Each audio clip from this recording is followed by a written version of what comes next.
Hey everyone, so welcome into another video. Today I wanted to talk to you about the new Affix that's going to be coming in 9.2.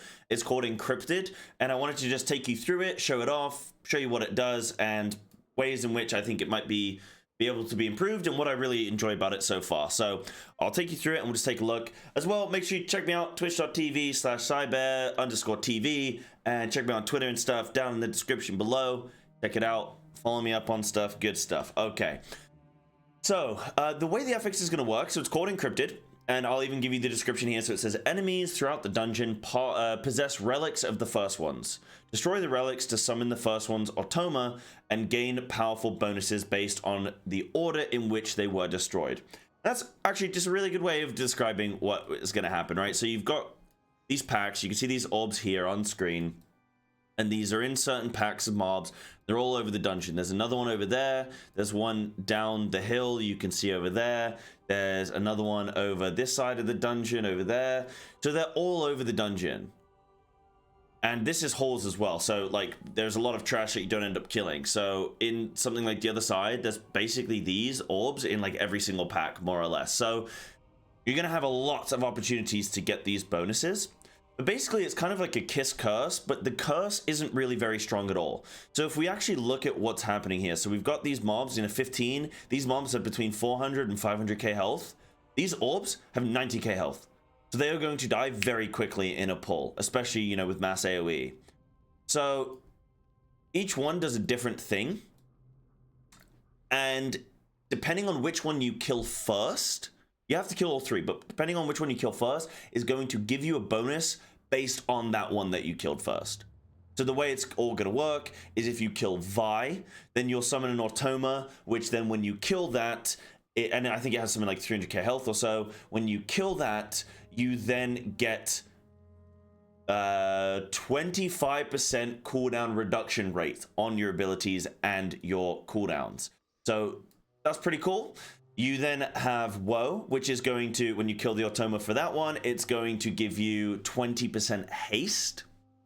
And then you have which is going to give you 150% movement speed for 45 seconds. You know, all these buffs are for 45 seconds. So you have 150% movement speed for 45 seconds, plus you get 10 seconds of stealth. But I think that's acting a little bit funny right now, and I'll talk about that in a second. So yeah, basically it's up to the group on what order you're going to want to kill these in, and as a group you should probably coordinate, because you don't want to get movement speed right before a boss pull, and you don't want to get a buff right before you've got to go run for a minute in Ardenweald, right, in the other side or something like that. So you want to coordinate what's best to do here in each of these pulls, and try and, as DPS players, be smart with it, be sensible. As well, I think there are also some like kind of additional aspects to these. So the mobs themselves do actually have an effect. So if you look at so Relic will periodically deal damage, but it's not too much. There's a damage reduction, which isn't that bad. These effects aren't really that big of a deal because they die so quickly, but the Automas themselves, they might cause a little bit of trouble, but not too much. So here has a tank buster, which could get pretty deadly in high level keys, because physical damage, it causes the target to take 25% more damage from all sources for 5 seconds. So that could be quite deadly, especially on like a necrotic week or something like that, right? Or a bolstering week or something. And then there's also a zone to move out of as well. And then for Woe, there's going to be just an AoE damage burst, which didn't, like, if you interrupt it, then it's no problem at all. And it will probably only get one cast off anyway, or one spell cast, and as long as you get the interrupt, then it shouldn't be too big of a deal. And then you have Vi, which will teleport around, and it's kind of a nuisance. They'll teleport to range, and then they'll do just a straight line beam, and anyone standing in that, I was getting one shot, actually. Like, I stood in it once, and it one-shot me. The first time I saw it, I didn't know what happened. There was just a beam, and I was like, wait, where'd this come from? And then I died. So yeah, it's kind of annoying with the teleport, and actually can be a little bit awkward to deal with. But yeah, with here, you're going to get 150% movement speed into stealth. Woe is going to give you 20% increased haste, and then Vi gives you 25% increased cooldown rate. And this is what they all look like. Just so you get an image now, this one's Vi, the kind of the like star-shaped one, and then woe is the cube, and then the circle is So as long as you've learned your shapes, you should be fine, my friends. So in terms of the benefits of this then, I've been finding that the movement speed is really strong, but the stealth is a little bit kind of janky, right? You don't want stealth when you're still in combat. You want it to, you'd want the movement speed, and then you'd want it to be when combat ends after like 5 seconds, then stealth is applied. Or have the stealth apply, and even if it's grievous or bursting or something like that, it won't just take you out of stealth instantly because you've taken damage. Like, you want the ability to get set and then move on, right? So maybe play around with how that stealth is going to work, but the 10 seconds of stealth is still more than enough because you have 150% movement speed. You could probably get from the beginning of this dungeon up to the second boss in 10 seconds with the movement speed. It's insane. And I'll actually maybe try and showcase some of these as well in this video just at the end. The haste then, so for the 20% haste, I thought that was really good and is probably just going to ultimately be the best one, especially for specs that scale so well with haste, which a lot of specs currently do.